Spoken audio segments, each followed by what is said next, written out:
प्रत्येक मुलगा अभ्यासात हुशार राहू शकत नाही। एखादा मुलगा कुठल्या वेगवेगळ्या याच्यामध्ये, कोणी स्पोर्ट्सच्या याच्यामध्ये त्याचं टॅलेंट राहू शकतं, कोणी गायनाच्या याच्यामध्ये राहू शकतं, कोणी ड्रॉइंगच्या याच्यामध्ये राहू शकतं, कोणी डान्सच्या याच्यामध्ये राहू शकतं। प्रत्येकाचं टॅलेंट वेगवेगळं असतं। त्यामुळे माझी इतकी अपेक्षा आहे की हे टॅलेंट ओळखून त्या टॅलेंटला पुढं कसं आपल्याला वाढ देता येईल, त्याला कसं एनकरेज करता येईल, तो प्रयत्न त्यानिमित्तानं सर्व पालकांनी केला पाहिजे अशी एक अपेक्षा या ठिकाणी करतो। दुसरा महत्त्वाचा विषय हा की शाळेमध्ये शिकत असताना आपण मुलांना खूप जास्त अभ्यासाकरता आग्रह करतो। अभ्यासाकरता आपण आग्रह केलाच पाहिजे, परंतु माझी आपल्या सर्वांना इतकं सांगणार आहे की ज्या पद्धतीनं आपण आपल्या मुलांना अभ्यासाकरता सांगतो, अभ्यासाकरता आग्रह करतो, त्याच पद्धतीनं आपण आपल्या मुलांना 24 तासामध्ये कमीत कमी 1 ते 1.5 तास त्यांनी त्याचा दिवसातला 1 ते 1.5 तास ग्राउंडवर दिला पाहिजे, मैदानावर दिला पाहिजे। याच्याकरता सुद्धा आपण मुलाला प्रवृत्त केलं पाहिजे। नाहीतर आपण अभ्यासासाठी फोर्स करतो, परंतु मैदानी खेळापासून आपण सध्या दुर्लक्ष करतोय। मैदानापासून आपले मुलं तुटतात आहे हे आपण लक्षात घ्या।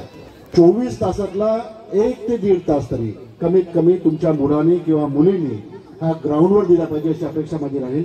कारण की अतिशय जबाबदारीने सांगतो आणि समाजामध्ये ज्या काही गोष्टी सध्या घडतात आहे त्याचं जर चिंतन आपण केलं तर आपल्या लक्षात येईल। त्यामुळे माझी इतकी अपेक्षा राहील की तुमचा मुलगा कणखर झाला पाहिजे। जीवनामध्ये किती कठीण प्रसंग आले तर त्या कठीण प्रसंगामध्ये संघर्ष करण्याची ताकद तुमच्या मुलामध्ये असली पाहिजे। याच्याकरता तुमच्या मुलाला त्यानिमित्तानं मैदानावर पाठवण्याचं काम आपण त्यानिमित्तानं केलं पाहिजे अशी एक अपेक्षा आज या कार्यक्रमाच्या निमित्तानं मी या ठिकाणी करतो। आज पुन्हा दुसरी विनंती की अतिशय जास्त लहान मुलांमध्ये मोबाईलचा वापर वाढतो। आज जर पाहिलं थोडंसं आई वडिलांना जर मुलांनी त्रास दिला तर आई एक काम करते की पहिले तिचा मोबाईल जो आहे तो मोबाईल त्या मुलाच्या हातामध्ये देऊन देते आणि मोबाईल मुलाच्या हातामध्ये दिल्यानंतर मुलगा 1.5 ते 2 तास मोबाईल मध्ये सर्व ते काय त्याचं एक सर्व खेळत राहते।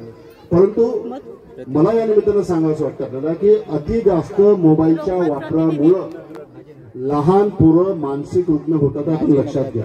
लहान मुलांमध्ये मानसिक रुग्ण होण्याचं प्रमाण वाढत आहे आणि त्याचं मूळ कारण जर काय असेल तर मुलांमध्ये अति मोबाईलचा वापर हे त्याच्यातलं सर्वात महत्त्वाचं कारण आहे। त्यामुळे पुढच्या काळामध्ये तुमच्या मुलांना जर मानसिक रुग्ण जर होऊ द्यायचं नसेल तर मुलांना मोबाईल पासून दूर ठेवा। जेवढा आवश्यक आहे तेवढाच वापर करण्याकरता त्याला मोबाईल द्या। अनावश्यक मोबाईल आपल्या मुलाच्या हातामध्ये देऊ नका इतकी एक अपेक्षा आज या कार्यक्रमाच्या निमित्ताने या ठिकाणी करतो।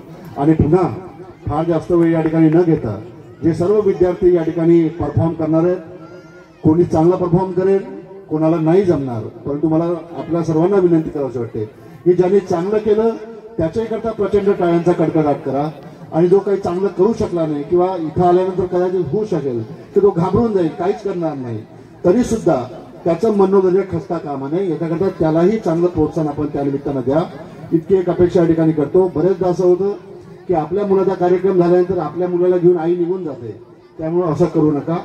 तुमच्या मुलाचा कार्यक्रम झाल्यानंतर इतरही मुलं या ठिकाणी आहेत, त्याही मुलांचा कार्यक्रम आपण बघा आणि जितक्या टाळ्या आपण आपल्या मुलांच्या कार्यक्रमावर वाजवता तेवढ्याच टाळ्या इतरही मुलांच्या कार्यक्रमावर याच्यावर आपण वाजवा आणि त्यांना प्रोत्साहन द्या इतकी एक अपेक्षा या ठिकाणी करतो।